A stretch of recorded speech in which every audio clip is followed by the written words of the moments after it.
This chart highlights the benefits and downsides of using PMMA haptics versus PVDF haptics for the Yamane technique. Right off the bat, in terms of availability, the PMMA haptics win this by a landslide. And why is that? Because most lenses are made of PMMA haptics. The IOLs that have the PVDF haptics are much harder to get. In terms of cost, for the most part, these PMMA haptics are generally less expensive and they're more readily available relative to the PVDF haptics. Number 3, the PMMA haptics, when cauterized, create a flat bulb, whereas with PVDF haptics, it creates an elevated mushroom-like bulb.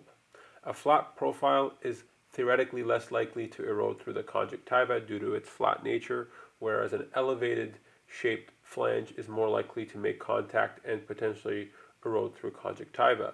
And so the difference again is a flat bulb versus elevated bulb, and with the PMMA haptics, a lower risk of exposure versus a higher risk of exposure with PVDF haptics.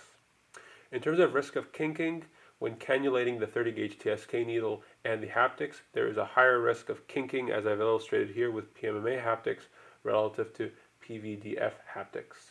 Now, it should be noted that with added experience, the concern of kinking becomes considerably low with PMMA haptics, but certainly in the early learning curve for the Yamane technique, kinking may be more observed with the PMMA haptics. And lastly, and this is a very important concept, is the concept of surgical versatility. And the PMMA haptics win this over the PVDF haptics. And what I'm referring to is that a lot of patients do present with a dislocated 3-piece IOL from many years ago. And these lenses are likely made of PMMA haptics.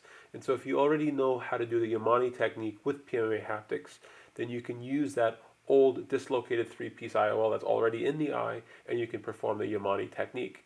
If you can only do the Yamane technique with PVDF haptics, then that decreases your surgical versatility because you're not accustomed or have experience with PMMA haptics, meaning that you'll have to explant the already dislocated 3-piece IOL and then place that specific 3-piece IOL with PVDF haptics. And I have a few videos showing how I've refixated an old dislocated 3-piece IOL that has PMMA haptics. And so overall, if we're going to compare the two haptics here, the main benefit for the PVDF haptics is the reduced risk of kinking. That is useful for early beginners of the technique, whereas the risk is higher with PMMA haptics.